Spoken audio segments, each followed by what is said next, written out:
Hello students, ഇന്നത്തെ വീഡിയോയിൽ നമ്മൾ ഡിസ്കസ് ചെയ്യുന്നത് ഇവാലുവേഷൻ ഓഫ് മാത്തമാറ്റിക്കൽ എക്സ്പ്രഷൻസ് എന്ന് പറയുന്ന ഒരു ടോപ്പിക്കാണ്. അതിൻ്റെ കൂടെ പ്രസിഡൻസ്, ഓരോ മാത്തമാറ്റിക്കൽ അല്ലെങ്കിൽ അറിത്മെറ്റിക്കൽ ഓപ്പറേറ്റേഴ്സിൻ്റെ പ്രസിഡൻസും കൂടെ നമ്മൾ പഠിക്കും. ഇത് ആക്ച്വലി എക്സാമിന് ക്വസ്റ്റ്യനായിട്ടൊന്നും ചോദിക്കാൻ സാധ്യതയില്ല. പക്ഷേ നമ്മൾ പഠിച്ച് മനസ്സിലാക്കി വെച്ചാൽ നമ്മൾ പ്രോഗ്രാം എഴുതാനായിട്ട് സാധിക്കത്തുള്ളൂ. അതായത് ഈ മാത്തമാറ്റിക്കൽ ഇക്വേഷൻസ് അല്ലേ എഴുതാൻ സാധിക്കത്തുള്ളൂ. അപ്പോൾ എന്താണ് സംഭവമെന്ന് കറക്റ്റായിട്ട് മനസ്സിലാക്കി വയ്ക്കണം. അപ്പോൾ അതിന് വേണ്ടിയാണ് ഈ വീഡിയോയിൽ എക്സ്പ്ലെയിൻ ചെയ്യുന്നത്. അല്ലാതെ കാണാതെ പഠിക്കാനോ അല്ലെങ്കിൽ എക്സാമിന് ചോദിക്കാനോ സാധ്യത വളരെ കുറവാണ്. അപ്പോൾ ശ്രദ്ധിക്കുക. ഇവിടെ കൊടുത്തിട്ടുള്ളത് നമ്മൾ സാധാരണ എഴുതുന്ന രീതിയിൽ, നോട്ട് ബുക്കിലൊക്കെ എഴുതുന്ന രീതിയിലുള്ള കുറച്ച് മാത്തമാറ്റിക്കൽ ഇക്വേഷൻസ് ആണ്, അല്ലെങ്കിൽ ആൾജിബ്രായിക് എക്സ്പ്രഷൻസ് ആണ് ഞാനിവിടെ മെൻഷൻ ചെയ്യുന്നത്. ഇത് നമ്മൾ നോട്ട് ബുക്കിലൊക്കെ എഴുതുന്ന രീതിയിലാണ് എഴുതിയിരിക്കുന്നത്. അതേ എക്സ്പ്രഷൻസ് തന്നെ നമ്മുടെ ഈ C++ എന്ന പ്രോഗ്രാമിംഗ് ലാംഗ്വേജിൽ കോഡായിട്ട് എഴുതുമ്പോഴുള്ള രീതിയാണ് ഈ കൊടുത്തിട്ടുള്ളത്. നമ്മുടെ സിൻടാക്സ്, C++ൻ്റെ സിൻടാക്സ് ഒക്കെ ഫോളോ ചെയ്യുന്ന രീതിയിൽ ഓരോ ഇക്വേഷൻസും എങ്ങനെയാണ് നമ്മൾ എഴുതുന്നത് എന്ന്, പ്രോഗ്രാമിൻ്റെ രീതിയിൽ എങ്ങനെയാണ് എഴുതുന്നത് എന്നാണ് ഇവിടെ കാണിച്ചിട്ടുള്ളത്. നമുക്ക് ആദ്യം ഓരോന്നായിട്ട് നമുക്ക് നോക്കാം. ഇത് നിങ്ങൾക്ക് അറിയാവുന്ന കാര്യം തന്നെയായിരിക്കും. നമ്മുടെ നോട്ട് ബുക്കിൽ A×B - C എന്ന് എഴുതും. അത് നമുക്ക് A×B എന്ന് നമ്മൾ എഴുതാറില്ല. പകരം A എന്ന് എഴുതി ഇൻറ്റുവിന് പകരം ഈ സ്റ്റാറിൻ്റെ സിമ്പിൾ, ആസ്റ്ററിക് എന്ന് പറയുന്ന ഈ സ്റ്റാറിൻ്റെ സിമ്പിളായിരിക്കും ഇടുന്നത്. അതിനെയാണ് നമ്മൾ ഈ പ്രോഗ്രാം എഴുതുമ്പോൾ ഇൻറ്റു എന്ന് വിളിക്കുന്നത്. അതായത് സ്റ്റാറിൻ്റെ സിമ്പിളാണ്. അപ്പം A ഇൻറ്റു എന്നും പകരം സ്റ്റാർ എഴുതുക, എന്നിട്ട് B - C. അപ്പോൾ ഇങ്ങനെയായിരിക്കും ഈ നോട്ട് ബുക്കിൽ എഴുതുന്ന ഈ എക്സ്പ്രഷനെ നമ്മൾ ലാംഗ്വേജിൽ, പ്രോഗ്രാമിംഗ് ലാംഗ്വേജിൽ എഴുതുന്നത്. അതുപോലെ തന്നെ ഇവിടെ നമ്മൾ M+N X+Yയും ഇത് രണ്ടും കാണുമ്പോഴേ നമുക്ക് മനസ്സിലാവും ഇത് തമ്മിൽ മൾട്ടിപ്ലൈ ചെയ്യണം. ഈ രണ്ട് ടൈം തമ്മിൽ മൾട്ടിപ്ലൈ ചെയ്യാനാണ് ഇത് എഴുതിയിരിക്കുന്നതെന്ന് നമുക്ക് മനസ്സിലാവും. ഇവിടെ നമ്മൾ മൾട്ടിപ്ലൈ ചെയ്യുക എന്നൊന്നും എഴുതിയിട്ടില്ല, ഇൻറ്റു മാർക്കൊന്നും ഇട്ടിട്ടില്ല. പക്ഷേ എന്നാലും നമുക്ക് കാര്യം മനസ്സിലാവും. പക്ഷേ നമ്മൾ പ്രോഗ്രാം എഴുതുമ്പം അവിടെ നിർബന്ധമായി ഇൻറ്റു മാർക്ക് ഇടണം. എന്നാൽ മാത്രമേ കമ്പൈലറിന് മനസ്സിലാവുകയുള്ളൂ ഈ രണ്ട് ടൈമും തമ്മിൽ മൾട്ടിപ്ലൈ ചെയ്യാൻ വേണ്ടിയുള്ളതാണ് എന്ന്. അപ്പോൾ രണ്ട് ബ്രാക്കറ്റ് ഇട്ട് കൊടുത്താൽ നമുക്ക് മനസ്സിലാവുമെങ്കിലും പ്രോഗ്രാം മനസ്സിലാവത്തില്ല. അതിൻ്റെ ഇടയിൽ ഒരു മൾട്ടിപ്ലിക്കേഷനുള്ള ആ സിമ്പിൾ, ആസ്റ്ററിക് എന്ന സ്റ്റാറിൻ്റെ സിമ്പിളും കൂടി ഇട്ട് കൊടുത്താലേ മനസ്സിലാവും. അതുപോലെ തന്നെ A×B/C നമ്മൾ ഇങ്ങനെ നോട്ട് ബുക്കിൽ വളരെ സിമ്പിളായിട്ട് എഴുതും. അതേസമയം പ്രോഗ്രാമായിട്ട് എഴുതുകയാണെങ്കിൽ, കോഡായിട്ട് എഴുതുകയാണെങ്കിൽ A*B/C എന്നിങ്ങനെ വേണം നമ്മൾ എഴുതാനായിട്ട്. അതുപോലെ തന്നെ 3x² നമ്മൾ 3x(x) എന്നായിരിക്കും എഴുതുന്നത്. പ്ലസ് 2x എന്ന് പറഞ്ഞാൽ പ്ലസ് 2x. അപ്പോൾ ഇങ്ങനെയായിരിക്കും നമ്മൾ ഡീറ്റെയിൽഡ് ആയിട്ട് എക്സ്പ്ലെയിൻ ചെയ്ത് പ്രോഗ്രാം എഴുതുന്നത്. അതുപോലെ തന്നെ X/Y+C എന്ന് പറയുന്ന ഇക്വേഷൻ നമുക്ക് ഇങ്ങനെ എഴുതാൻ സാധിക്കും. X/Y+C എന്ന് നമുക്ക് ഈസി ആയിട്ട് എഴുതാൻ പറ്റും. ഇവിടെ ശ്രദ്ധിക്കേണ്ട കാര്യം, നമ്മൾ ഈ നോട്ട് ബുക്കിൽ ഇവിടെ ഇപ്പം ബ്രാക്കറ്റ് ഇട്ടിട്ടുണ്ട്, ഇവിടെ ബ്രാക്കറ്റ് ഇട്ടിട്ടില്ല. ഇവിടെ ഇൻ കേസ് ബ്രാക്കറ്റ് ഇട്ടില്ല എങ്കിൽ പോലും നമുക്ക് മനസ്സിലാവും ഇതിൽ ആദ്യം ചെയ്യേണ്ടത് എക്സിനെ വൈ കൊണ്ട് ഡിവൈഡ് ചെയ്യുക, എന്നിട്ട് ആ കിട്ടുന്ന റിസൾട്ടിനെ CU ആയിട്ട് ആഡ് ചെയ്യുക എന്ന് നമുക്ക് മനസ്സിലാവും. അല്ലാതെ നമ്മൾ ഒരിക്കലും ആദ്യം എക്സിനെ CU ആയിട്ട് ആഡ് ചെയ്തിട്ട് പിന്നെ അതിനെ മൊത്തത്തിൽ വൈ ആയിട്ട് ഡിവൈഡ് ചെയ്ത് വയ്ക്കത്തില്ല. നമുക്കത് കാണുമ്പോഴേ മനസ്സിലാവും. ബ്രാക്കറ്റ് ഇല്ല എങ്കിൽ പോലും നമുക്ക് മനസ്സിലാവും എക്സിനെ വൈ കൊണ്ട് ഡിവൈഡ് ചെയ്യുക, കിട്ടുന്ന ആൻസറിനെ CU ആയിട്ട് ആഡ് ചെയ്യുക. ഇവിടെ നമ്മൾ ബ്രാക്കറ്റ് പോലും ഇടാതെയാണ് ആ എക്സ്പ്രഷൻ ലാംഗ്വേജിൽ എഴുതിയത്. ഇവിടെ X/Y+C എന്നിങ്ങനെ എഴുതി. കമ്പൈലറിന് എങ്ങനെ മനസ്സിലാവും X/Y ആണ് ആദ്യം എക്സിക്യൂട്ട് ചെയ്യേണ്ടതെന്ന്? കമ്പൈലറിന് വേണമെങ്കിൽ ആദ്യം Y+C അങ്ങ് എക്സിക്യൂട്ട് ചെയ്തിട്ട് ആ കിട്ടുന്ന റിസൾട്ടിനെ വൈ ആയിട്ട് അങ്ങ് ഡിവൈഡ് ചെയ്താൽ പോരെ. അപ്പോൾ കമ്പൈലർ ആക്ച്വലി അങ്ങനെ ചെയ്യത്തില്ല. കമ്പൈലറും ആദ്യം X/Y എന്ന പോർഷനായിരിക്കും ആദ്യം എക്സിക്യൂട്ട് ചെയ്യുന്നത്. അതിൽ നിന്ന് കിട്ടുന്ന റിസൾട്ടിനെ ആയിരിക്കും പിന്നെ CU ആയിട്ട് ആഡ് ചെയ്യുന്നത്. കമ്പൈലറും അങ്ങനെ ചെയ്യത്തുള്ളൂ. അങ്ങനെ ചെയ്യാൻ കാര്യം എന്തെന്ന് പറഞ്ഞാൽ, ഇവിടെ ഈ സ്ലാഷ് എന്ന് പറയുന്ന ഡിവിഷനും പിന്നെ ഈ പ്ലസ് എന്ന് പറയുന്ന അഡീഷനും, ഈ ഡിവിഷനും അഡീഷനും ഒക്കെ ഓരോ പ്രയോറിറ്റിയാണ്. ഈ ഡിവിഷനും അഡീഷനും കൂടെ ഒരുമിച്ച് വന്നാൽ ആദ്യം ഡിവിഷനേ ചെയ്യുള്ളൂ. കാരണം ഡിവിഷനാണ് പ്രയോറിറ്റി കൂടുതൽ. അങ്ങനെ ഓരോ ഓപ്പറേറ്റേഴ്സിനും പ്രയോറിറ്റി ഡിഫൈൻ ചെയ്തിട്ടുണ്ട് നമ്മുടെ ലാംഗ്വേജിൽ. ആ പ്രയോറിറ്റി അനുസരിച്ച് അത് എക്സിക്യൂട്ട് ചെയ്യുള്ളൂ. ഈ ഡിവിഷനും പ്ലസും വന്നാൽ എപ്പോഴും ഡിവിഷനെ അത് ആദ്യം എക്സിക്യൂട്ട് ചെയ്യുകയുള്ളൂ. അതുകൊണ്ടാണ് കമ്പൈലർ X/Y എന്നുള്ളത് ആദ്യം എക്സിക്യൂട്ട് ചെയ്യുന്നത്. ഇവിടെ ബ്രാക്കറ്റ് ഇട്ടില്ല എങ്കിൽ പോലും X/Y അത് ആദ്യം എക്സിക്യൂട്ട് ചെയ്യുള്ളൂ. എന്നിട്ട് ആ കിട്ടുന്ന റിസൾട്ടിനെ CU ആയിട്ട് ആഡ് ചെയ്യും. അപ്പോൾ അങ്ങനെ ഓരോ ഓപ്പറേറ്റേഴ്സിനും ഓരോ പ്രിഫറൻസ്, ഓരോ പ്രയോറിറ്റി കൊടുത്തിട്ടുണ്ട്. ആ പ്രയോറിറ്റി അല്ലെങ്കിൽ റാങ്കിങ്സ്, ആ പ്രിഫറൻസ് അനുസരിച്ച് അത് എക്സിക്യൂട്ട് ചെയ്യുകയുള്ളൂ. അപ്പോൾ അതാണ് നമ്മൾ ഈ വീഡിയോയിൽ ഡിസ്കസ് ചെയ്യാൻ പോകുന്ന ഈ ഒരു പ്രിഫറൻസ് എങ്ങനെയാണെന്ന്. ഞാനിവിടെ ഒരു സാമ്പിളായിട്ടൊരു കുറച്ച് ലെങ്തി ആയിട്ടുള്ളൊരു എക്സ്പ്രഷൻ ഇവിടെ കൊടുത്തിട്ടുണ്ട്. X=A - B/3 + C × 2 - 1. എന്നിങ്ങനെ ഒരു എക്സ്പ്രഷനാണ് കൊടുത്തിരുന്നത്. നമുക്ക് വായിക്കുമ്പോൾ തന്നെ നമുക്കൊരുമാതിരി മനസ്സിലാവാത്ത പോലെ തോന്നും. ഇങ്ങനെ ഒരു എക്സ്പ്രഷൻ കിട്ടി എങ്ങനെ ചെയ്യണമെന്ന് നമ്മൾ ഇതിനെക്കുറിച്ച് കഷ്ടപ്പെടും. ഇതിൽ കമ്പൈലർ ഏതായിരിക്കും, ഇപ്പോൾ നമ്മളെങ്ങനെ ചെയ്യണമെന്ന് നമുക്ക് ഇവിടെ ഡിസ്കസ് ചെയ്യേണ്ട ആവശ്യമില്ല. പക്ഷേ കമ്പൈലർ ഈ സ്റ്റേറ്റ്മെൻറ്റ് എങ്ങനെയാണ് എക്സിക്യൂട്ട് ചെയ്യേണ്ടത് എന്ന് നമുക്ക് പഠിക്കാം. ഇവിടെ കമ്പൈലർ ആദ്യം a-b ആണോ ആദ്യം ചെയ്യാൻ പോകുന്നത്, അതോ b/3 എന്ന ടേം ആണോ ആദ്യം ചെയ്യുന്നത്, അതോ 3+c ആണോ ആദ്യം ചെയ്യുന്നത്, അതോ c×2 ആണോ ആദ്യം ചെയ്യുന്നത്, അതോ 2-1 ആണോ ആദ്യം ചെയ്യുന്നത്? കമ്പൈലർ ഏതായിരിക്കും ആദ്യം ചെയ്യുന്നത് അറിയാമോ? അതോ ഇനി ഇതൊന്നുമല്ല x-a ആണോ കമ്പൈലർ ആദ്യം ചെയ്യാൻ പോകുന്നത്? എന്തായിരുന്നാലും x-a ആദ്യം ചെയ്യത്തില്ല എന്ന് നമുക്കറിയാം. x-a എന്തായിരുന്നാലും കമ്പൈലർ ആദ്യം എക്സിക്യൂട്ട് ചെയ്യാൻ പോകുന്നില്ല. അല്ലാതെ ഈ പോർഷനിൽ ഏറ്റവും ആദ്യം എക്സിക്യൂട്ട് ചെയ്യുന്നത് ഏതാണ്? സംഭവം എന്തെന്ന് വെച്ചാൽ നമ്മളിതിൽ എല്ലാ ഓപ്പറേറ്റേഴ്സുകളും കൊടുത്തിട്ടുണ്ട്. മൈനസ്, ഡിവിഷൻ, അഡീഷൻ, മൾട്ടിപ്ലിക്കേഷൻ എല്ലാ ഓപ്പറേറ്റേഴ്സും കൊടുത്തിട്ടുണ്ട്. സംഭവം എന്തെന്ന് വെച്ചാൽ ഇതിൽ ഓപ്പറേറ്റേഴ്സിനെ 2 കാറ്റഗറി ആയിട്ട് 2 പ്രയോറിറ്റി ആയിട്ട് അവർ കാറ്റഗറൈസ് ചെയ്തിട്ടുണ്ട്. ഹൈ പ്രയോറിറ്റി ഓപ്പറേറ്റേഴ്സും ലോ പ്രയോറിറ്റി ഓപ്പറേറ്റേഴ്സും. ഹൈ പ്രയോറിറ്റിക്കകത്ത് ഈ മൾട്ടിപ്ലിക്കേഷനും ഡിവിഷനും പിന്നെ റിമൈൻഡർ കണ്ടുപിടിക്കാനുള്ള ആ മോഡുലോ എന്ന് പറയുന്ന ഓപ്പറേറ്ററുമാണ് ഉപയോഗിക്കുന്നത്. ലോ പ്രയോറിറ്റിയിൽ അഡീഷനും സബ്സ്ട്രാക്ഷനും കൊടുത്തിട്ടുണ്ട്. സംഭവം ഈ high priority low priority operators ഒരുമിച്ച് വന്നാൽ ഹൈ പ്രയോറിറ്റി ഓപ്പറേറ്റേഴ്സിലുള്ള ആ എക്സിക്യൂഷൻ ആയിരിക്കും ആദ്യം ചെയ്യുന്നത്. ഹൈ പ്രയോറിറ്റിയിലുള്ള എല്ലാം എക്സിക്യൂട്ട് ചെയ്ത് കഴിഞ്ഞിട്ട് പിന്നെ ലോ പ്രയോറിറ്റിയിലുള്ള ഓപ്പറേറ്റേഴ്സ് വരുന്ന എക്സിക്യൂഷൻ ചെയ്യുകയുള്ളൂ. ഇവിടെ തന്നെ ഹൈ പ്രയോറിറ്റിയിലുള്ളത് ഒന്നിൽ കൂടുതൽ വരികയാണെങ്കിൽ ലെഫ്റ്റിൽ നിന്ന് റൈറ്റിലോട്ട് എന്ന രീതിയിലായിരിക്കും അത് എക്സിക്യൂട്ട് ചെയ്യുന്നത്. നമുക്ക് ഈ ഒരു സംഭവം നോക്കാം. ഇവിടെ ഇപ്പം ഹൈ പ്രയോറിറ്റിയിൽ 2 ടേംസ് വരുന്നുണ്ട്. ഇവിടെ ഒരു ഡിവിഷനും വരുന്നുണ്ട്, ഇവിടെ മൾട്ടിപ്ലിക്കേഷനും വരുന്നുണ്ട്. അതായത് ഒന്നുകിൽ b/3 ആദ്യം എക്സിക്യൂട്ട് ചെയ്യണം, അല്ലെങ്കിൽ c×2 ആദ്യം എക്സിക്യൂട്ട് ചെയ്യണം.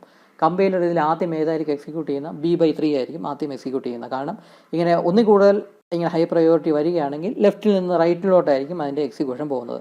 അപ്പം ലെഫ്റ്റിൽ വരണ ആദ്യത്തെ ടൈം എന്ന് പറഞ്ഞാൽ b/3 ആണ്. അപ്പോൾ ആദ്യം എക്സിക്യൂട്ട് ചെയ്യുന്ന b/3 ആയിരിക്കും. അത് കഴിഞ്ഞിട്ട് c×2 എക്സിക്യൂട്ട് ചെയ്യും. അത് കഴിഞ്ഞിട്ട് പിന്നെ അപ്പോഴത്തേക്കും ഈ ഹൈ പ്രയോറിറ്റി ഓപ്പറേറ്റേഴ്സിൻ്റെ എല്ലാം എക്സിക്യൂട്ട് ചെയ്ത് കഴിയും. പിന്നെ ലോ പ്രയോറിറ്റി ഓപ്പറേറ്റേഴ്സേ ഉള്ളൂ. അതിൽ തന്നെ ആദ്യം എക്സിക്യൂട്ട് ചെയ്യുന്ന ലെഫ്റ്റിൽ നിന്നായിരിക്കും തുടങ്ങുന്നത്. ലെഫ്റ്റിൽ നിന്ന് റൈറ്റിലോട്ടായിരിക്കും പിന്നെ അത് എക്സിക്യൂട്ട് ചെയ്ത് തുടങ്ങുന്നത്. അപ്പം അങ്ങനെയായിരിക്കും ഇത് പ്രയോറിറ്റി ഡിഫൈൻ ചെയ്തിരിക്കുന്നത്. ഇവിടെ ഇപ്പോൾ നമുക്ക് സാമ്പിൾ വാല്യൂസ് കൊടുത്ത് നോക്കാം. എക്ക് 9 എന്നും ബിക്ക് 12 എന്നും സിക്ക് 3 എന്നും സാമ്പിൾ വാല്യൂസ് കൊടുത്താൽ നമുക്ക് ഈ ഇക്വേഷനെ നമുക്ക് ഈ രൂപത്തിൽ എഴുതാനായിട്ട് സാധിക്കും. ഇവിടെ ഇപ്പോൾ നോക്കാം, നമുക്ക് ഓരോ സ്റ്റെപ്പ് ബൈ സ്റ്റെപ്പായിട്ട് നോക്കാം. ഇതിൽ ആദ്യം ഏത് എക്സിക്യൂട്ട് ചെയ്യുമെന്ന്. അപ്പോൾ ഇതിൽ ആദ്യം ഏത് എക്സിക്യൂട്ട് ചെയ്യാം? നമ്മൾ കമ്പൈലർ എക്സിക്യൂട്ട് ചെയ്യുന്ന കാര്യമാണ് പറയുന്നത്. ആദ്യം ഏത് എക്സിക്യൂട്ട് ചെയ്യും? ആദ്യം 12/3 അല്ലെങ്കിൽ 3×2 ആണ് എക്സിക്യൂട്ട് ചെയ്യേണ്ടത്. അതിൽ തന്നെ 12/3 ആയിരിക്കും ആദ്യം എക്സിക്യൂട്ട് ചെയ്യണം. കാരണം ലെഫ്റ്റിൽ നിന്നായിരിക്കും അത് സ്റ്റാർട്ട് ചെയ്യുന്നത്. അതുകൊണ്ട് 12/3 ആദ്യം എക്സിക്യൂട്ട് ചെയ്യും. 12/3 എക്സിക്യൂട്ട് ചെയ്യുമ്പോൾ 4 എന്ന ആൻസർ കിട്ടും. ആ 4 എന്ന ആൻസർ കിട്ടിയിട്ടുള്ള രൂപമാണ് ഇവിടെ കൊടുത്തിട്ടുള്ളത്. 9-4 12/3ക്ക് പകരം 4 കൊടുക്കുന്നു. പിന്നെ +3 × 2 -1 ഇവിടുത്തെ ബാക്കിയുള്ള ടേംസ് അതുപോലെ എഴുതുന്നു. ഇനി ഈ സ്റ്റേറ്റ്മെൻറ്റിൽ ഏറ്റവും ആദ്യം എക്സിക്യൂട്ട് ചെയ്യുന്ന ഏതായിരിക്കും? ഹൈ പ്രയോറിറ്റിയിൽ ഇവിടെ 3×2 മൾട്ടിപ്ലിക്കേഷൻ്റെത് ഹൈ പ്രയോറിറ്റി വരുന്നുണ്ട്. അതുകൊണ്ട് ആ 3×2 എന്നതായിരിക്കും അടുത്ത് എക്സിക്യൂട്ട് ചെയ്യുന്നത്. 3×2 എക്സിക്യൂട്ട് ചെയ്യുമ്പോൾ 6 എന്ന് കിട്ടും. അപ്പം ഈ 9-4 +6 9-4 +6 -1 എന്നീ സംഭവം വരും. ഇനി ഹൈ പ്രയോറിറ്റിയിലൊന്നുമില്ല. പിന്നെ ഇനി ലോ പ്രയോറിറ്റിയിലുള്ള ഓപ്പറേറ്റേഴ്സ് മാത്രമേ ഉള്ളൂ. ഇവിടെ മൈനസ്, ഇവിടെ പ്ലസ്, ഇവിടെ മൈനസും വരുന്നുണ്ട്. ഇതിൽ ഏറ്റവും ആദ്യം ഏതായിരിക്കും എക്സിക്യൂട്ട് ചെയ്യുന്ന? ലെഫ്റ്റ് സൈഡിൽ നിന്നായിരിക്കും തുടങ്ങുന്നത്. അപ്പം 9-4 ആദ്യം എക്സിക്യൂട്ട് ചെയ്യും. 9-4 എക്സിക്യൂട്ട് ചെയ്യുമ്പോൾ 5 എന്ന് കിട്ടും. പിന്നെ 5 +6 -1 അതിങ്ങോട്ട് എഴുതുക. ഇനി ഇതിലേതായിരിക്കും എക്സിക്യൂട്ട് ചെയ്യുന്ന? വീണ്ടും ലെഫ്റ്റിലുള്ള 5 + 6 എന്നതായിരിക്കും ആദ്യം എക്സിക്യൂട്ട് ചെയ്യുന്നത്. അപ്പോൾ അത് 11 എന്ന് കിട്ടുന്നു. 11 -1 പിന്നെ ഇതും കൂടെ എക്സിക്യൂട്ട് ചെയ്യുമ്പോഴേക്കും 10 എന്ന ആൻസർ കിട്ടും. നമ്മൾ ബോഡോ മാസ് എന്ന് പറയുന്ന ആ ഒരു റൂൾ ഉണ്ടല്ലോ, ആ റൂളിൻ്റെ വേറൊരു രീതി ബോഡോ മാസ് ഉപയോഗിച്ച് ചെയ്യുകയാണെങ്കിലും ഈ ഒരു ആൻസർ തന്നെയായിരിക്കും കിട്ടുന്നത്. അതിനെ കുറച്ചും കൂടെ ഡിഫൈൻ ചെയ്തിട്ടാണ് C++ എന്ന ലാംഗ്വേജിൽ ഈ പ്രസിഡൻസ് കൊടുത്തിട്ടുള്ളത്. പ്രസിഡൻസ് എന്ന് പറഞ്ഞാൽ എന്ത് ഓർഡറിലാണ് ഓരോ മാത്തമാറ്റിക്കൽ ഓപ്പറേറ്റേഴ്സ് ഓരോ മാത്തമാറ്റിക്കൽ സ്റ്റേറ്റ്മെൻറ്റ് എക്സിക്യൂട്ട് ചെയ്യുന്ന ആ ഒരു പ്രസിഡൻസ്, ആ ഒരു ഓർഡറാണ് ഈ പറയുന്നത്. അപ്പോൾ അതുപോലെ ഇനി വേറൊരു എക്സാമ്പിളും കൂടെ കാണാം. ഞാൻ ഈ ഇക്വേഷനിൽ ബ്രാക്കറ്റ്സ് ഇട്ട് കൊടുത്തിട്ടുണ്ട്. ഈ സെയിം ഇക്വേഷൻ തന്നെയാണ്, പക്ഷേ 2 ബ്രാക്കറ്റ്സ് ഇട്ട് കൊടുത്തിട്ടുണ്ട്. ഇങ്ങനെ ബ്രാക്കറ്റ്സ് ഇട്ട് കൊടുത്താൽ തന്നെ അതിൻ്റെ മീനിങ് മാറും, അതിൻ്റെ എൻഡ് റിസൾട്ട് മാറും. ഇവിടെ 3+c ഒരു ബ്രാക്കറ്റിൻ്റെ അകത്താണ്, 2-1 ഒരു ബ്രാക്കറ്റിൻ്റെ അകത്താണ്. ഇവിടെ മൾട്ടിപ്ലിക്കേഷൻ വരുന്നുണ്ട്, ഇവിടെ ഡിവിഷൻ വരുന്നുണ്ട്. ഇതിൽ ഏറ്റവും ആദ്യം എക്സിക്യൂട്ട് ചെയ്യുന്ന ഏതായിരിക്കും? ഇവിടെ ഏറ്റവും ആദ്യം എക്സിക്യൂട്ട് ചെയ്യുന്ന ബ്രാക്കറ്റിൻ്റെ അകത്തുള്ളതായിരിക്കും. മൾട്ടിപ്ലിക്കേഷൻ ഡിവിഷനും ഒക്കെ വന്നാലും അതിനേക്കാളും പ്രയോറിറ്റി ഈ മാത്തമാറ്റിക്കൽ ഓപ്പറേറ്റേഴ്സിനെക്കാളും കൂടുതൽ പ്രയോറിറ്റി പോകുന്ന ബ്രാക്കറ്റിൻ്റെ അകത്ത് വരുന്ന പോർഷനാണ്. ബ്രാക്കറ്റിൻ്റെ അകത്ത് എന്ത് വരുന്നു അത് വേണം ആദ്യം എക്സിക്യൂട്ട് ചെയ്യാൻ. ഇവിടെ ബ്രാക്കറ്റിൻ്റെ അകത്ത് ഇവിടെ 3+c ആണ് ആദ്യം എക്സിക്യൂട്ട്. നമുക്ക് ഈ സാമ്പിൾ വാല്യൂസ് ഇട്ട് കൊടുക്കാം. എക്കും ബിക്കും സിക്കും സാമ്പിൾ വാല്യൂസ് ഇട്ട് കൊടുത്താൽ ഈ ഇക്വേഷനെ നമുക്ക് ഈ രൂപത്തിലായിട്ട് എഴുതാനായിട്ട് സാധിക്കും. അപ്പോൾ ഇവിടെ എഴുതപ്പം ബ്രാക്കറ്റിൻ്റെ അകത്ത് വരുന്നതായിരിക്കും ആദ്യം എക്സിക്യൂട്ട് ചെയ്യേണ്ടത്. ഇവിടെ 3+3 എന്നുള്ളത് എക്സിക്യൂട്ട് ചെയ്യും, അത് കഴിഞ്ഞ് 2-1 എന്നും എക്സിക്യൂട്ട് ചെയ്യും. അങ്ങനെ 3+3യും 2-1 എക്സിക്യൂട്ട് ചെയ്ത് കഴിഞ്ഞിട്ടുള്ള രൂപമാണ് ഇവിടെ കൊടുത്തിട്ടുള്ളത്. ഇവിടെ 3+3 എന്നുള്ളത് 6ഉം 2-1 അത് 1ഉമായി. അപ്പം 9 - 12 സ്ലാഷ് എന്ന് ഡിവൈഡഡ് ബൈ 6 × 1, ഇവിടെ 6ഉം ഇവിടുത്തെ 1, അപ്പോൾ 6 × 1 എന്ന് വന്നിട്ടുണ്ട്. ഇനി ഇതിൽ ഏത് ടൈം ആയിരിക്കും ആദ്യം, ഏത് പോർഷൻ ആയിരിക്കും ആദ്യം എക്സിക്യൂട്ട് ചെയ്യുന്നത്? ഇവിടെ 12/6 ആയിരിക്കും ആദ്യം എക്സിക്യൂട്ട് ചെയ്യുന്നത്. 2 എണ്ണമുണ്ട്, ഹയർ പ്രയോറിറ്റി ഓപ്പറേറ്റേഴ്സ് 2 എണ്ണം ഉണ്ട്. അത് ലെഫ്റ്റ് സൈഡിലുള്ളതായിരിക്കും ആദ്യം എക്സിക്യൂട്ട് ചെയ്യണം, ലെഫ്റ്റിൽ നിന്നായിരിക്കും സ്റ്റാർട്ട് ചെയ്യണം. അപ്പം 12 - 6 എക്സിക്യൂട്ട് ചെയ്യുമ്പം 2 എന്ന് കിട്ടും. അതാണ് 9 - 2 × 1 എന്ന് കൊടുത്തിട്ടുണ്ട്. ഇനി ഇതിൽ 2 × 1 ആയിരിക്കും എക്സിക്യൂട്ട് ചെയ്യുന്നത്. അപ്പം 2 എന്ന് കിട്ടും, 9 - 2 എന്നാവും. പിന്നെ 9 - 2 ആൻസർ കിട്ടപ്പോഴേക്കും 7 എന്ന് കിട്ടും. ഈ 7 എന്ന് പറയുന്നത് ഈ ഇക്വേഷൻ്റെ ആൻസറാണ്, ഈ സ്റ്റേറ്റ്മെൻറ്റിൻ്റെ ആൻസറാണ്. ഈ 7 എന്ന് കിട്ടിയതിന് ശേഷമാണ് x = 7 ആ ഒരു സംഭവം കൂടെ എക്സിക്യൂട്ട് ചെയ്യുന്നത്, അതും കൂടെ എക്സിക്യൂട്ട് ചെയ്യണമല്ലോ. അപ്പം x = 7 ഏറ്റവും അവസാനമായിരിക്കും x = 7 എന്നതും കൂടെ എക്സിക്യൂട്ട് ചെയ്യുന്നത്. അപ്പോൾ 7 എന്ന് പറയുന്ന വാല്യൂ x എന്ന് പറയുന്ന വേരിയബിളിലോട്ട് സ്റ്റോർ ചെയ്യുകയും ചെയ്യും. അപ്പോൾ സംഭവം ബ്രാക്കറ്റ് വരികയാണെങ്കിൽ അതിനാണ് ഏറ്റവും ഹയസ്റ്റ് പ്രയോറിറ്റി പോകുന്നത്. അപ്പോൾ ഈ പ്രയോറിറ്റി അല്ലെങ്കിൽ പ്രിസിഡൻസ് ഡിഫൈൻ ചെയ്യാനായിട്ട് ഒരു ടേബിൾ കൊടുത്തിട്ടുണ്ട്. ആ ടേബിൾ ഡിസ്കസ് ചെയ്യുന്നതിന് മുന്നേ നമുക്ക് ഈ ഒരു എക്സാമ്പിളും കൂടെ നോക്കാം. ഇവിടെ ഇഫ് എന്ന് പറയുന്ന സ്റ്റേറ്റ്മെൻറ്റ്, ഇഫ് സ്റ്റേറ്റ്മെൻറ്റ് നമ്മൾ പഠിച്ചില്ല, സെക്കൻഡ് മോഡ്യൂളിൽ നമ്മൾ തുടങ്ങുള്ളൂ. ഈ ഒരു പോർഷൻ മാത്രം നമ്മൾ നോക്കിയാൽ മതി. ഇവിടെ x = 10 + 15 ആൻഡ് y <10 എന്ന് കൊടുത്തിട്ടുണ്ട്. ഈ ആൻഡ് എന്ന് പറയുന്ന സംഭവം ലോജിക്കൽ ആൻഡ് എന്ന് പറയുന്ന ഓപ്പറേറ്ററാണ്. ഈ == എന്ന് പറയുന്നത് റിലേഷണൽ ഓപ്പറേറ്ററാണ്. ഇത് എക്സിൻ്റെ വാല്യൂ =10 ആണോ അല്ലയോ എന്ന് ചെക്ക് ചെയ്യുന്ന ഓപ്പറേറ്ററാണ് == എന്ന് പറയുന്നത്. ഇങ്ങനെ സംഭവം സ്റ്റേറ്റ്മെൻറ്റ് വരികയാണെങ്കിൽ ആദ്യം എക്സിക്യൂട്ട് ചെയ്യുന്നത് ഏതായിരിക്കണം? നിങ്ങൾ ഒന്ന് ആലോചിച്ചാൽ നിങ്ങൾക്ക് മനസ്സിലാവും. ആദ്യം എക്സിക്യൂട്ട് ചെയ്യേണ്ടത് ആക്ച്വലി 10 + 15 ആണ് ആദ്യം എക്സിക്യൂട്ട് ചെയ്യേണ്ടതെന്ന് മനസ്സിലാവും. ഇവിടെ x = 10 എന്ന് കൊടുത്തിട്ടുള്ളത് ആദ്യമേ അത് കയറി അങ്ങ് എക്സിക്യൂട്ട് ചെയ്യത്തില്ല. എക്സിൻ്റെ വാല്യൂ 10 ആണോ അല്ലയോ എന്നുള്ള സംഭവം ആദ്യം എക്സിക്യൂട്ട് ചെയ്യത്തില്ല.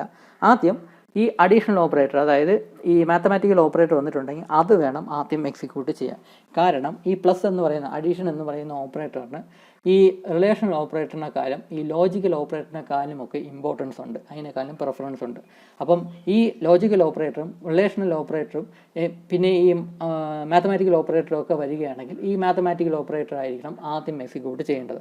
അപ്പോൾ 10 + 15 എന്ന് പറയുമ്പോൾ 25 എന്നായി. ഇനി നമുക്ക് സാധാരണ പോലെ എക്സിക്യൂട്ട് ചെയ്യാം. ഇനി ഇതൊരു കണ്ടീഷനാണ്, ഇത് അടുത്ത കണ്ടീഷനാണ്. ഈ രണ്ട് കണ്ടീഷനും ട്രൂ ആണെങ്കിൽ മാത്രമേ ഈ കണ്ടീഷൻ്റെ ഔട്ട്പുട്ട്, ഈ മൊത്തം സ്റ്റേറ്റ്മെൻറ്റ് ഔട്ട്പുട്ട് ട്രൂ ആവുകയുള്ളൂ. അങ്ങനെയൊക്കെ നമുക്ക് മനസ്സിലാക്കാം. അപ്പോൾ സത്യം പറഞ്ഞാൽ ഇത് ഓരോ ഓപ്പറേറ്ററിനും ഓരോ പ്രിഫറൻസ്, ഓരോ പ്രയോറിറ്റി കൊടുത്തിട്ടുണ്ട്. ആ പ്രയോറിറ്റി കാണിക്കുന്ന ഒരു ടേബിളാണ് ഈ കാണിച്ചിരിക്കുന്നത്. ഈ ടേബിളിനെ ലെവൽ ഓഫ് പ്രസിഡൻസ് എന്നാണ് പറയുന്നത്. അതിൻ്റെ റാങ്കിങ്, അതിൻ്റെ പ്രിഫറൻസ് അല്ലെങ്കിൽ അതിൻ്റെ ഇമ്പോർട്ടൻസ് എന്ന് വേണമെങ്കിൽ പറയാം. മുകളിലോട്ട് പോകുന്നതോറും കൂടുതൽ ഏറ്റവും ഹയസ്റ്റ് ഇമ്പോർട്ടൻസ് അല്ലെങ്കിൽ ഏറ്റവും കൂടുതൽ പ്രയോറിറ്റി വരുന്ന ഓപ്പറേറ്റേഴ്സാണ് ഏറ്റവും മുകളിൽ വരുന്നത്. താഴോട്ട് പോകുന്നതോറും പ്രയോറിറ്റി കുറഞ്ഞു വരും. നിങ്ങളുടെ ഈ ടേബിളിൻ്റെ ഇതൊന്നും കാണാതെ പഠിക്കാനൊന്നും നോക്കത്തില്ല, പക്ഷേ ഒന്ന് മനസ്സിലാക്കി വയ്ക്കുക. ഓരോന്നിൻ്റെയും പ്രയോറിറ്റി എവിടെയൊക്കെ ആയിരിക്കും എന്ന് വരുന്നതെന്ന് ഒന്ന് മനസ്സിലാക്കി വയ്ക്കുക, അത്രയേ ഉള്ളൂ. ഏറ്റവും അവസാനം വരുമ്പോഴാണ് ഈ അസൈൻമെൻറ്റ് ഓപ്പറേറ്ററും കോമ ഓപ്പറേറ്ററും ഒക്കെ വരുന്നത്. ഈ കോമ ഓപ്പറേറ്റർ നമ്മൾ പഠിച്ചില്ല, നമ്മൾ പിന്നെ ഒരു ക്ലാസ്സിൽ പഠിക്കും. അപ്പോൾ അതിന് മുന്നേ ഈ അസൈൻമെൻറ്റ് ഓപ്പറേറ്ററൊക്കെയാണ് ഏറ്റവും അവസാനം വന്നിരിക്കുന്നത്. ഈ അസൈൻമെൻറ്റ് ഓപ്പറേറ്റർ അവസാനം വന്നതുകൊണ്ടാണ് നമ്മൾ മുന്നേ ഈ ഒരു സ്റ്റേറ്റ്മെൻറ്റ് ചെയ്തപ്പോൾ ഈ സംഭവം ഫുള്ള് എക്സിക്യൂട്ട് ചെയ്തിട്ട് കിട്ടുന്ന റിസൾട്ടിനെ, എല്ലാ ഓപ്പറേറ്റേഴ്സും എക്സിക്യൂട്ട് ചെയ്തിട്ട് കിട്ടുന്ന ആ ഫൈനൽ റിസൾട്ടിന് ആണ് പിന്നെ അവസാനം x = എന്ന് പറഞ്ഞു വിടും. ഇവിടെ നമുക്ക് ആൻസർ 10 എന്ന് കിട്ടി. ഈ 10 കിട്ടിയതിന് ശേഷം അവസാനമായിരിക്കും x = 10 എന്ന സ്റ്റേറ്റ്മെൻറ്റ് എക്സിക്യൂട്ട് ചെയ്യുന്നത്. അല്ലാതെ ആദ്യമേ കയറി x = a എന്നുള്ളത് സംഭവം എക്സിക്യൂട്ട് ചെയ്യത്തില്ല. ഇതെല്ലാം എക്സിക്യൂട്ട് ചെയ്ത് കഴിഞ്ഞിട്ട് കിട്ടുന്ന റിസൾട്ടിനെയാണ് x എന്ന് പറയുന്ന വേരിയബിളിലോട്ട് സ്റ്റോർ ചെയ്യുന്നത്. അതായത് x = 10 എന്ന് കൊടുക്കുന്നത്. ഏറ്റവും അവസാനമേ ഈ = എന്ന് പറയുന്ന ആ വരുന്ന ഓപ്പറേഷൻ എക്സിക്യൂട്ട് ചെയ്യുന്നുള്ളൂ. അതിൻ്റെ കാര്യം എന്തെന്ന് പറഞ്ഞാൽ ഈ പ്രസിഡൻസിൽ ഏറ്റവും അവസാനമാണ് ഈ അസൈൻമെൻറ്റ് ഓപ്പറേറ്റർ ഈ = ഒക്കെ വരുന്നത്. അതായത് ഈ ടേംസ് എല്ലാം, ഈ ഓപ്പറേറ്റേഴ്സ് എല്ലാം എക്സിക്യൂട്ട് ചെയ്ത് കഴിഞ്ഞതിന് ശേഷം മാത്രമേ ഈ = എന്ന് പറയുന്ന പോർഷൻ എക്സിക്യൂട്ട് ആവുകയുള്ളൂ. ഇവിടെ നമ്മൾ ഈ ലോജിക്കൽ ഓപ്പറേറ്റർ വന്നു, ഈ റിലേഷൻ ഓപ്പറേറ്റർ വന്നു, ലോജിക്കൽ ഓപ്പറേറ്റർ വന്നു, ഈ പ്ലസ് എന്ന് പറയുന്ന മാത്തമാറ്റിക്കൽ ഓപ്പറേറ്റർ വന്നു. ഇതിൽ നമ്മൾ ആദ്യം ഈ പ്ലസ് എന്ന് പറയുന്നതാണ് എക്സിക്യൂട്ട് ചെയ്യുക. 10 + 15 ആണ് ആദ്യം എക്സിക്യൂട്ട് ചെയ്തത്. അതിൻ്റെ റീസൺ എന്തെന്ന് പറഞ്ഞാൽ ഈ പറയുന്ന അഡീഷണൽ സബ്ട്രാക്ഷൻ എന്ന് പറയുന്ന ഓപ്പറേറ്ററിന് ഈ ലോജിക്കൽ ഓപ്പറേറ്ററിനെക്കാളും ഈ റിലേഷണൽ ഓപ്പറേറ്ററിനെക്കാളും ഇത് ലോജിക്കൽ ഓപ്പറേറ്ററാണ്. ഈ ലോജിക്കൽ ഓപ്പറേറ്ററിനെക്കാളും റിലേഷണൽ ഓപ്പറേറ്ററിനെക്കാളും ഒക്കെ പ്രയോറിറ്റി ഉണ്ട്. അതായത് അതിനേക്കാളും മുകളിലാണ് ഈ പ്ലസിൻ്റെ സിമ്പിൾ വന്നിട്ടുള്ളത്. അപ്പോൾ ഈ പ്ലസിൻ്റെ സിമ്പിളെല്ലാം അതിൻ്റെ ആ പ്ലസിൻ്റെ സിമ്പിൾ അല്ലെങ്കിൽ മൈനസിൻ്റെ സിമ്പിൾ അതെല്ലാം എക്സിക്യൂട്ട് ചെയ്ത് കഴിഞ്ഞതിന് ശേഷം മാത്രമേ ലോജിക്കൽ ഓപ്പറേറ്റേഴ്സിന് വരുന്ന പോർഷൻസ് എക്സിക്യൂട്ട് ചെയ്യാവൂ. അതും കഴിഞ്ഞിട്ട് ഇത് റിലേഷണൽ ഓപ്പറേറ്റേഴ്സ് വരുന്ന പോർഷൻ എക്സിക്യൂട്ട് ചെയ്യാവൂ. അതും കഴിഞ്ഞിട്ട് ലോജിക്കൽ ഓപ്പറേറ്റേഴ്സ് വരുന്ന പോർഷൻ എക്സിക്യൂട്ട് ചെയ്യാവൂ. അപ്പോൾ ഓരോന്നിനും പ്രസിഡൻസ് കൊടുത്തിട്ടുണ്ട്. ഇത് കാണുമ്പോൾ മനസ്സിലാക്കുക, ഏറ്റവും ഹയസ്റ്റ് പ്രയോറിറ്റി പോകുന്നത് ബ്രാക്കറ്റ്സിനാണ്. എന്ത് ബ്രാക്കറ്റ്സിൻ്റെ അകത്ത് വരുന്നോ അത് വേണം ഏറ്റവും ആദ്യം എക്സിക്യൂട്ട് ചെയ്യാൻ. ബ്രാക്കറ്റിൻ്റെ അകത്ത് വരുന്ന പോർഷൻ ആയിരിക്കണം ആദ്യം എക്സിക്യൂട്ട് ചെയ്യേണ്ടത്. അത് കഴിഞ്ഞിട്ടുള്ള പ്രയോറിറ്റി ഇൻക്രിമെൻറ്റ് ആൻഡ് ഡിക്രിമെൻറ്റ് ഓപ്പറേറ്റേഴ്സിനാണ് പോകുന്നത്. ബ്രാക്കറ്റിൻ്റെ അകത്തുള്ളത് അല്ലെങ്കിൽ ഇക്വേഷനിൽ ബ്രാക്കറ്റ്സ് ഇല്ല എങ്കിൽ പിന്നെ ഏറ്റവും കൂടുതൽ ഇമ്പോർട്ടൻസ് പോകുന്നത് ഈ ഇൻക്രിമെൻറ്റ് അല്ലെങ്കിൽ ഡിക്രിമെൻറ്റ് ഓപ്പറേറ്റേഴ്സാണ്. അതും എക്സിക്യൂട്ട് ചെയ്ത് കഴിഞ്ഞതിന് ശേഷം മാത്രമേ നമ്മുടെ ഈ മാത്തമാറ്റിക്കൽ ഓപ്പറേറ്റേഴ്സിൽ മൾട്ടിപ്ലിക്കേഷൻ, ഡിവിഷനും, മോഡുലസും ഈ വരുന്ന ഓപ്പറേറ്റേഴ്സ് എക്സിക്യൂട്ട് ചെയ്യാം. ഇതും എക്സിക്യൂട്ട് ചെയ്ത് കഴിഞ്ഞിട്ട് അഡീഷനും സബ്സ്ട്രാക്ഷനും എക്സിക്യൂട്ട് ചെയ്യാം.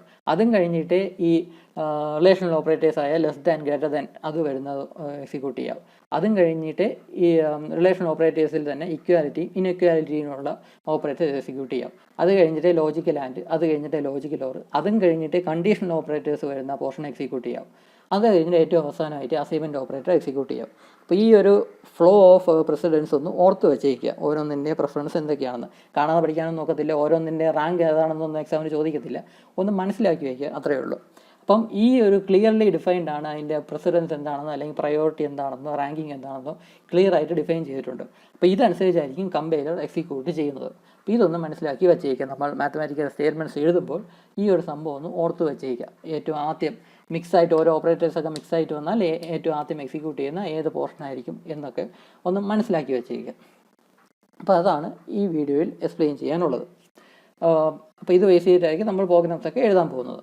അപ്പോൾ ഈ വീഡിയോയിൽ ഇത്രയേ ഉള്ളൂ. ബാക്കി അടുത്ത വീഡിയോയിൽ. Thank you.